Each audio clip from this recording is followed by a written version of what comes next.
when we look into the traditions of the Ahlul Bayt alayhim salam and the narrations of Muhammad, we find that he actually mentions by name a prophet that was sent to Europe, and that is Aristotle.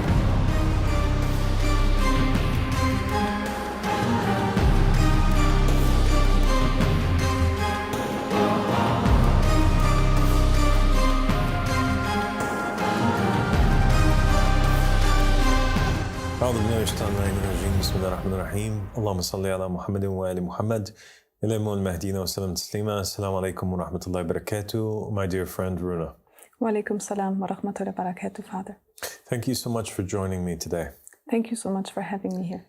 So Runa, since today is the first time that we're going to be recording an episode together, and because it's the first time that our viewers are getting to see you, you're a European citizen. Mm-hmm. You are a descendant of the Greeks and the Romans because of the ideology and the ideas that they spread throughout the entire region, which has till this day affected every single European on the continent. You're quite the philosopher as well. And so we're going to have today a philosophical discussion mm-hmm. about some of Europe's greatest minds. Okay, that's great. Okay. Yeah. Can you take a moment and describe the type of background that you came from? Because you didn't come from a traditional Judaic Christian upbringing. Mm-hmm. My parents, they were born Christian. I'm German. But they deregistered from the church throughout their lives because they couldn't stand really the crimes that were committed in the name of God by the Christian church. So I think a lot of Germans went through that journey, but a lot of them are still, they just maintain registered with the church because they would find it maybe odd to break away from all forms of belief. My parents, they clearly said, there's one force that's controlling everything, but we don't want to label it because we feel personally that religions are probably man-made and maybe they're just there to maintain power or gain power. So you got to find your own way. And I thought, and they wanted to give me the freedom as well, but they taught me two things. They said, there are only two things we can teach you. Never follow the masses and always do unto others as you want done unto you. So they allowed you to choose your own religion mm-hmm. and to think for yourself and to find the truth for your own self. Mm-hmm. Well, that's amazing. So, so you grew up then and you became quite the philosopher, as all those who know you testify to that. Thank you. Okay, so now in light of that, and in light of your journey, and in light of your background, and you being a European citizen, and the fact that there are a lot of Europeans that are agnostics or atheists, let's talk about the messengers that were sent to Europe, that were sent to ancient Greece and ancient Rome over the course of the coming period with you and the conversations that we have.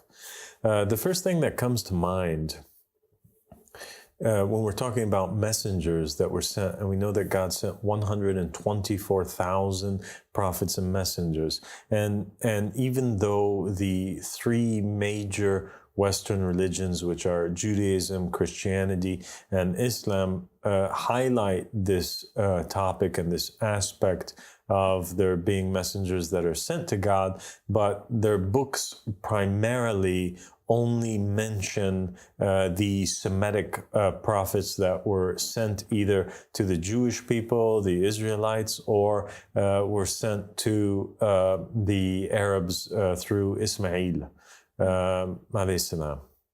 And examples of Arab prophets are, for example, like Saleh, like Hud, and even Shu'aib and Muhammad sallallahu alaihi wasallam, and examples of Hebrew prophets that were mentioned in these books and traditions are Jesus, Moses, Ezekiel, Elisha, Elijah, all of those. But we have a lack of mentioning of names of prophets that were sent to other nations.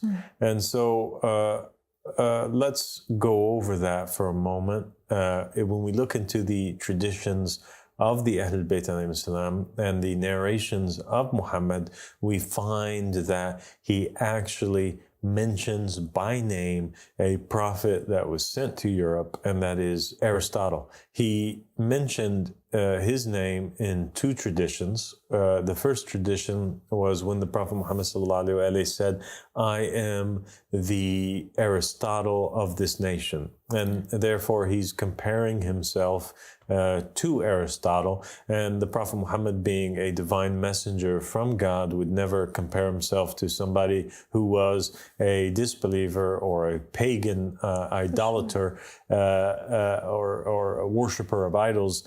He would only compare himself to somebody who was also a messenger from God, or at the very least praised by Allah subhanahu wa ta'ala, somebody who was favored from God, somebody who was from the people of paradise.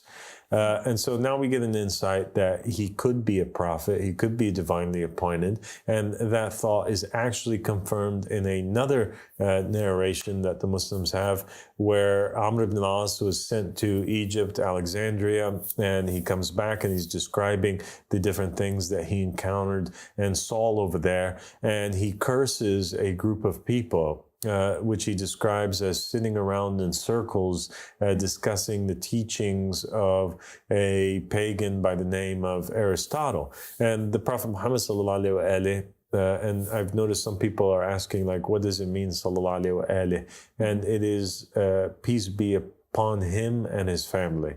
And so the Prophet Muhammad stops him and he says, don't curse Aristotle, because he was a prophet, but he was unknown to his people. And this hadith, it gives us insight into a couple different things. One of them is the notion that there were prophets who were sent to other nations but were unknown that they were prophets by their people. That means that the prophet never identified himself openly as being a prophet or messenger. He never said, I am a prophet or messenger, using that particular title. And when people wonder, or if people ask, why is it the case, or how is it the case? All the Hebrew prophets and messengers and the Arab ones, they always claimed to be prophets and identified themselves as such to their nation. So how could Aristotle be a prophet when he himself in his writings, what has survived about him, never said, I'm a prophet? And the answer really comes when you reflect over the location, the area that he was living in, and the time period in which he was living in. And you will find that there were probably many prophets and messengers around the world that were sent to nations that were following different religions that didn't even have this notion or this idea of there being prophets or messengers as a part of it. So the people wouldn't have even understood what he was talking about if he claimed to be a prophet or messenger, and they would have right off the bat disregarded or rejected this claim, because they would have said, we have not found such a claim being part of our religious traditions or thoughts. So for example, people back in the day in Greece or in Rome, they were worshiping all of these different gods and goddesses, whether it's Zeus or Jupiter or Mars or any of them. these gods that existed, the people would make sacrifices to them. People would worship particular gods and go to the temple of that god. But they had legends of these gods coming down to the earth. But what they didn't have was this idea that Mars or Jupiter or Zeus would send a human being as a messenger in every age to the people. And because the people always had the freedom to choose between the different gods or that they could worship without being considered to be enemies of the other gods per se, then even if somebody came and claimed to be a messenger from God, well, which God would you claim to be a messenger from? And then you would have other people that might claim that they are messengers from another God, and it would open up a giant can of theological worms that the society would have to grasp and deal with. And so the prophets would have spoken to the people in the same way that the Prophet Mohammed commanded his companions to speak to the people, and that was when he said, speak to the people according to their intellect or according to their understanding or their mental capacity. And so they would have also spoken to their nations according to their mental capacity. Sure. Do you understand? As long as there's room for competition, it's not clear that there's one God if there's so many gods or one messenger. Yeah, but yet it's still a proof that God takes care of every nation and kind of takes care that their conscience evolves and their understanding gets guided. So it's always up to us whether we take that guidance or we leave it. Yeah, and I think that's an extremely beautiful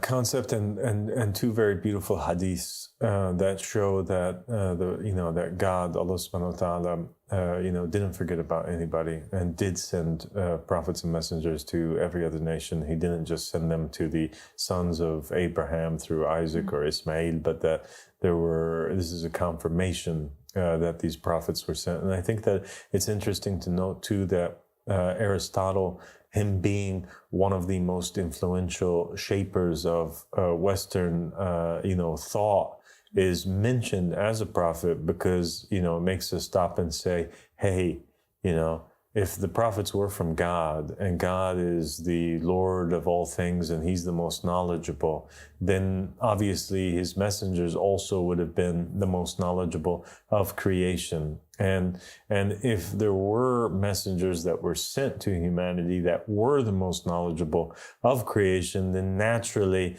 they would have been the people that would have influenced their societies, or at least you would see traces in history, maybe not for all of them, but for a lot of them you would have seen traces in history. And certainly Aristotle's name lives on till today, and he's definitely left a mark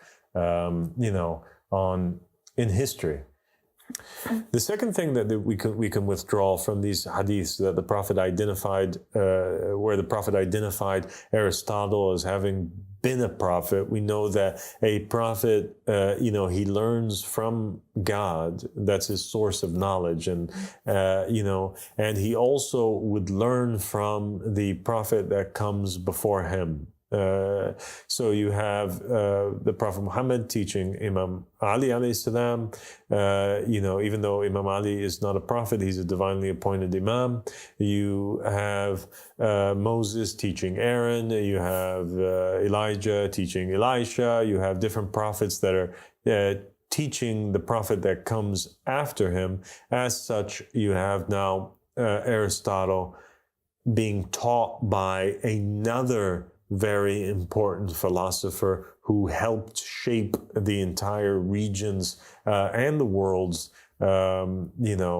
philosophical thinking, and were one of the greatest contributors to Western thought, and that is Plato, who he himself, everything that he taught was the result of the teachings which he received from his teacher, and that was Socrates. And the West, everybody knows in history, not just in the West, but in the world, that the three of the greatest philosophers of all time were Socrates, Plato, and Aristotle. Each and every one of them was a teacher or student of the one before, and Aristotle, at the end of the line, really shaped the entire world because he had a student who was Alexander the Great, and he taught Alexander, and he directed Alexander, and he influenced Alexander's openings and conquests that he did throughout the world, and that shaped the entire world and helped bridge the nations together. And it had a large cultural, theological impact on the entire planet. True. So yeah, we see that God takes care of every nation, just like it says in the Quran, like one of these like most beautiful surahs or verses where it says that God sends a messenger to every nation, but it's just us who haven't been aware of all these messengers throughout time. Yes. Okay, so let's now put this assumption to the test. We know that Aristotle is a prophet, but let's now take a look and compare and further prove that this idea is correct, that Socrates and Plato were also prophets that were sent by God, that they were three of the 124,000 prophets and messengers that were sent forward, and compare, because people find difficulty when accepting them as prophets to kind of, they would say, well, okay, well, where do we find the connection? Like, we don't find necessarily that these guys were preaching monotheism or the same thing that the rest of the Hebrew prophets and messengers were preaching or were teaching. And I think that that is incorrect. And all we have to do is to go to Plato, and Plato had this book which was called The Republic. And the Republic was actually, it's the Republic of Socrates, because he was just writing down all of the teachings and the conversations and the words of his teacher, Socrates. And it was Socrates' proposal for a divine just state in which he dreamed would one day exist, and in which Socrates was saying it is the only way that justice can fill the earth. And that idea of a divine just state is in the narrations of Muhammad and the family of Muhammad, the goal that all of the prophets and the messengers, all of them, all 124,000 of them, were working to accomplish and to see, and they dreamt of seeing this state. So even if the message is different, because the people that are receiving the message have different beliefs or ideas, that theme we should see in the works of and teachings of every one of those 124,000 messengers that came across the planet, because naturally each and every one of them would want that their societies, that their nations be prosperous and be in a state of peace. So why don't you give us a little bit of an introduction, Runa, about this book that you love so much and that so many people around the planet love, The Republic? Okay, I would say it's a misunderstood book a lot of times, because people, or the broad public, didn't realize that this book stems from a monotheist. Most people in the West just think it's talking about another political system that could be nice to have, but is not necessarily maybe the best one. It does say basically that the wisest person should rule, and it was interesting to me that it dissects society into three groups, basically the rulers and then the warriors and the producers. And it's kind of in parallel to another concept about the soul, which was also taught by Plato and Socrates. I believe that the soul consists of three parts. In any case, like the logic is that the wisest person should be the one in power or the one in charge. Of course, the question becomes like, how do we find the wisest person?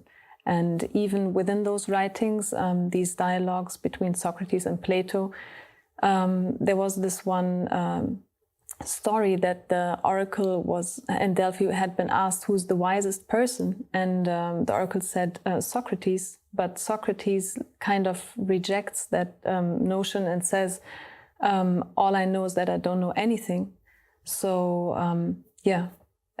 like part of being wise is to know that that the only one who can ultimately know is not a normal human being. So humbleness is like the basis in a way of wisdom. Yeah, so it's interesting to note now, you mentioned a lot of ideas in this that we're going to start dissecting bit by bit. Yeah, so Socrates, he was looking towards an ideal world. And he recognized that in an ideal world, there is justice. The absence of justice means injustice and means the rule of the devil, the rule of darkness.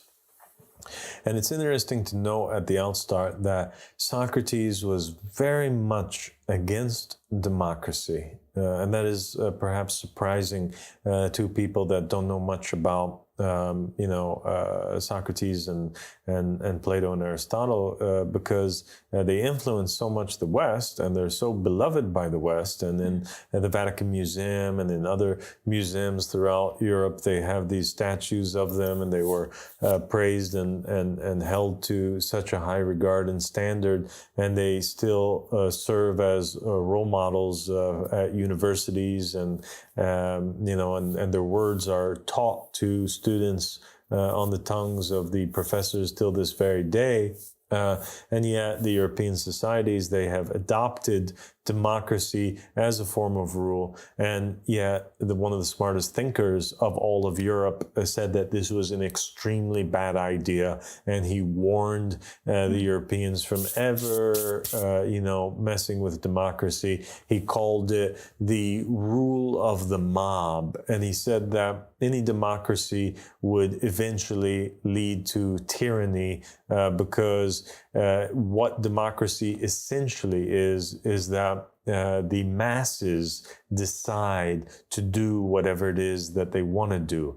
Anybody who could get enough people on their side and appeal to enough people to accept a certain idea, even if that idea was harmful to the very people that were electing or accepting the idea, that he would be able to implement it. And that this is the rule of injustice.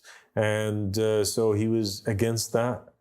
And he proposed a different form of government, and that is the government which is described in the Republic, which, as you mentioned, is broken down into three. So society would be broken down into three parts. The first part is the producers, and this is the largest part of society. And the people who would make up this part of society are all those people that are concerned about base desires. And in any country, in any society, that is really the majority of people. That's what they're concerned with. They're concerned with living a good life, with eating good food, living comfortably, making families, enjoying their lives. He said that all those people that aspect of their nefs, their lower self, controlled them. These people would have to participate in society in doing that function, either being butchers or being farmers or being tradesmen or doing some sort of function that would allow them to gain a living and contribute towards society, and at the same time they would be totally forbidden from ever interfering in the higher levels of government. They could never participate in it. Their opinion didn't matter, and they couldn't give an opinion anyway.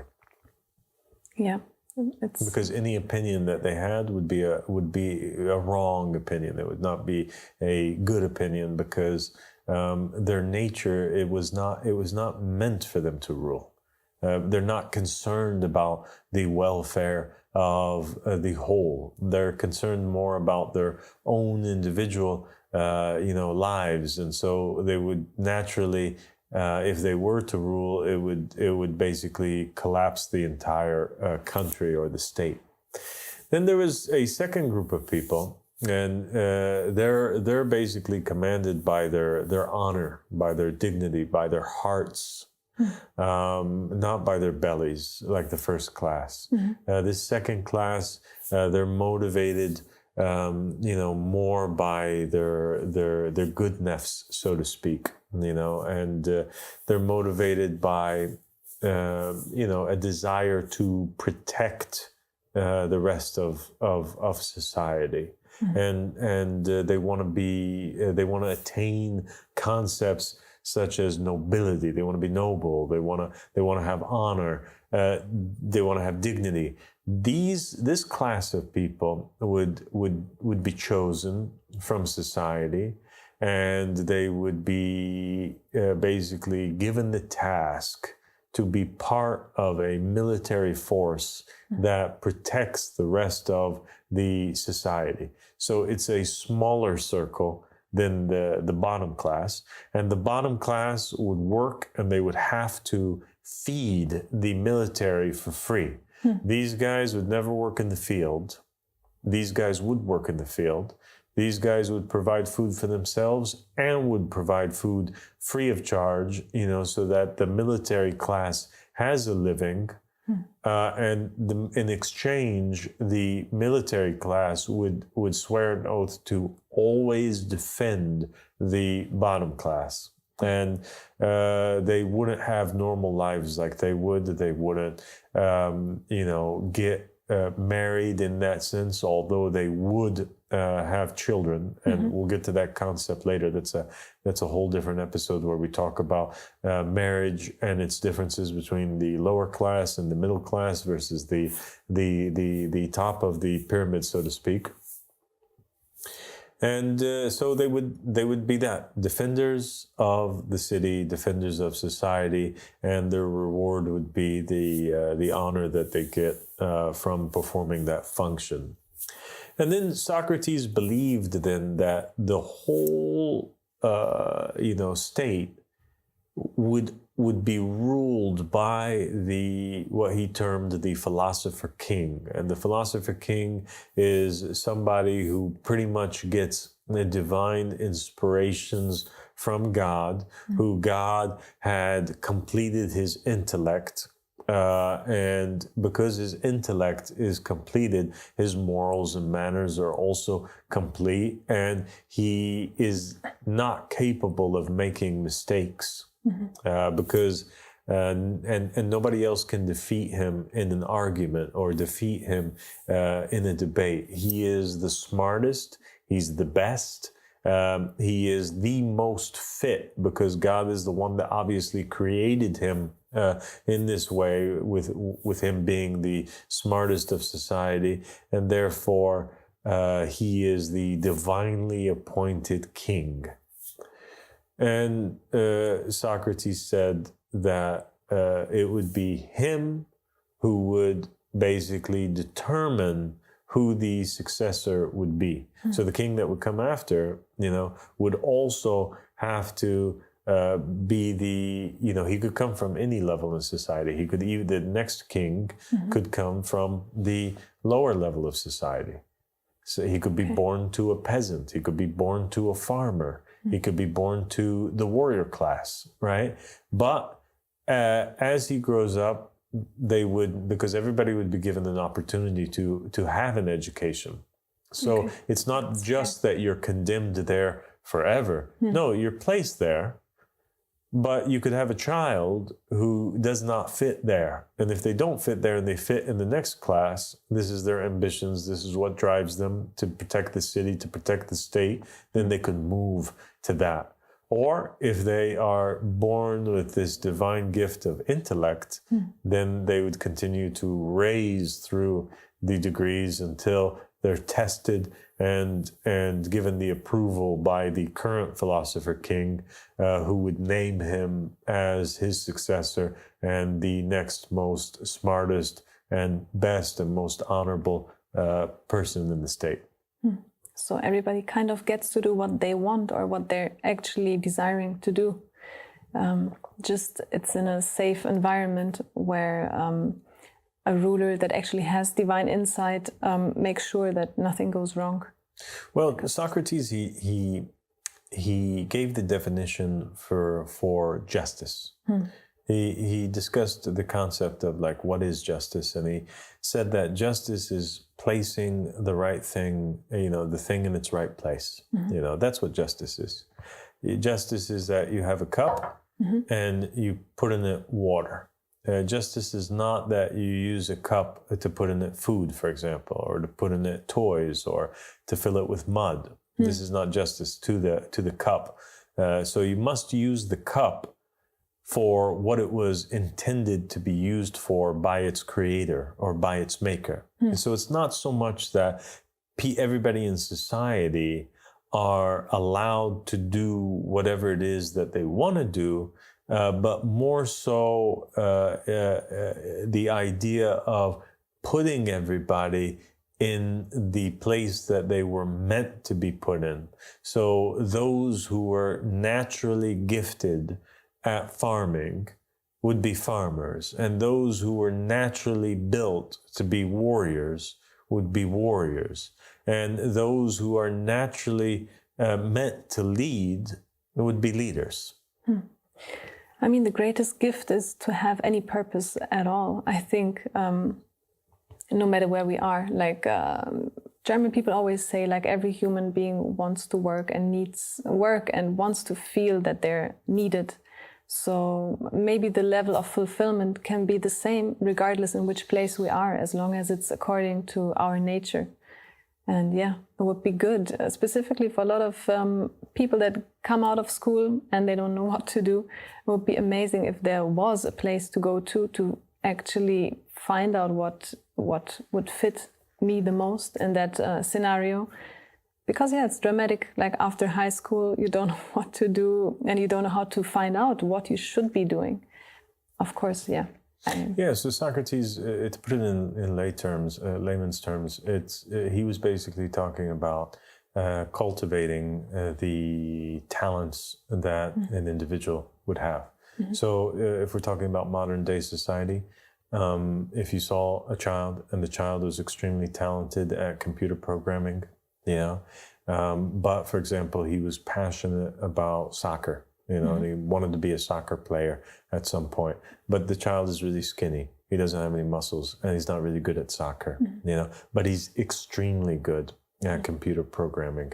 It would be an injustice to the child and to society at large that we allow this child to play soccer, or to, go forward, in his career as a professional soccer player when he's not even going to make a really good game at all. He's going to fail at it. He might get hurt, and that brain of his that he was given by God and the talent that could have benefited society, and with his coding skills and his programming skills, he could have developed programs that could have been part of life-saving machines or software or hardware.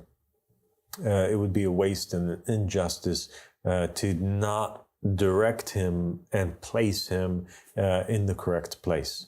So just like there are children that are naturally inclined and have talents in specific areas. There's also people that are naturally meant to rule other people, because the tyranny inside of them is absent. They're not tyrants.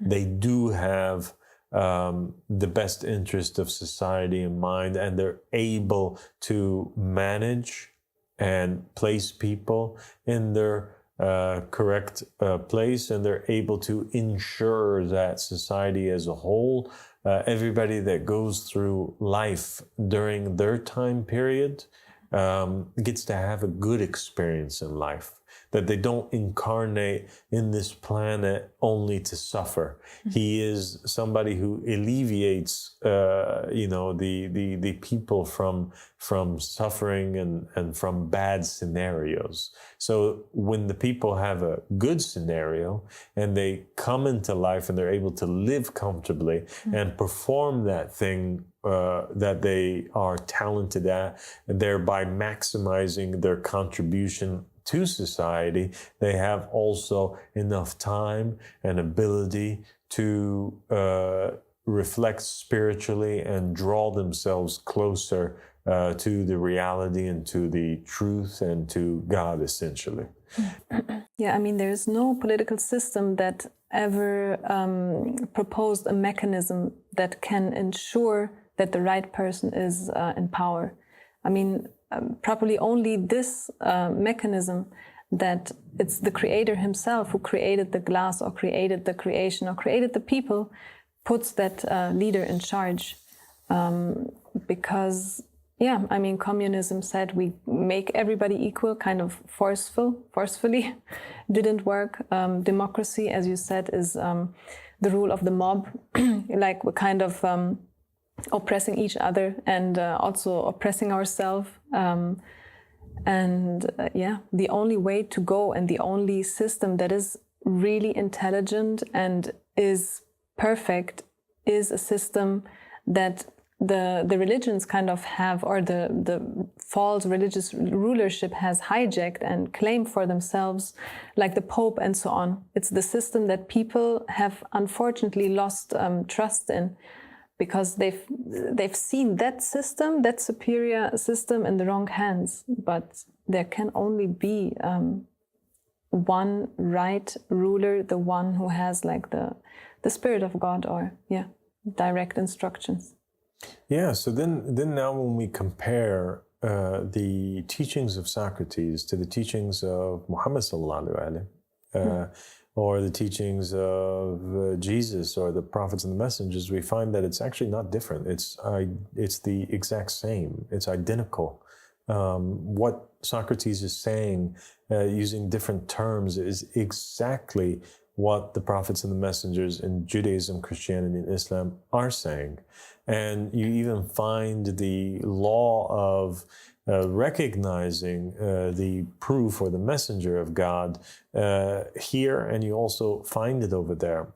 So here, and as we explained in the episode of how to identify Imam Mahdi, and we stated that it was the same way that you could identify every prophet and messenger. One, he's divinely appointed. Well, over there with Socrates, the Philosopher King is divinely appointed, because it is the person who is born for that job. It was like God gave him this ability before he even came into this world, and his intellect is superior, and it's God who gives the intellect, and so he was predestined to be the ruler of the people. So the Philosopher King is divinely appointed by nature.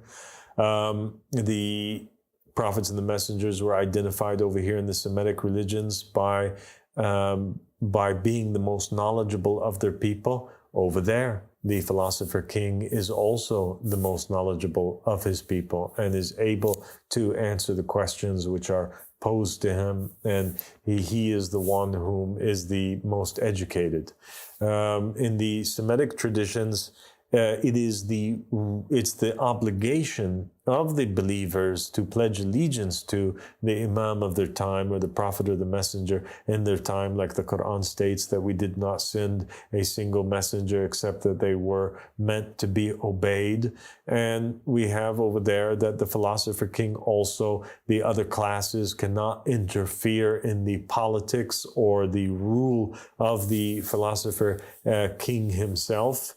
And they have to obey and submit and not interfere in his job. And effectively, in the Semitic traditions, the rule of the messenger would be the rule of God. And over there with Socrates, the rule of the Philosopher King would really be the rule of the intellect. It would be the rule of the complete mind, would be the rule of goodness, would be the rule of God. So you have the law of recognizing the proof over here, and you also have it applying to Socrates. He passes that, and he was working for the same thing which all of the prophets and the messengers were working towards. And the traditions state that God did not send a single messenger except that they were concerned with establishing a divine just state. They were looking for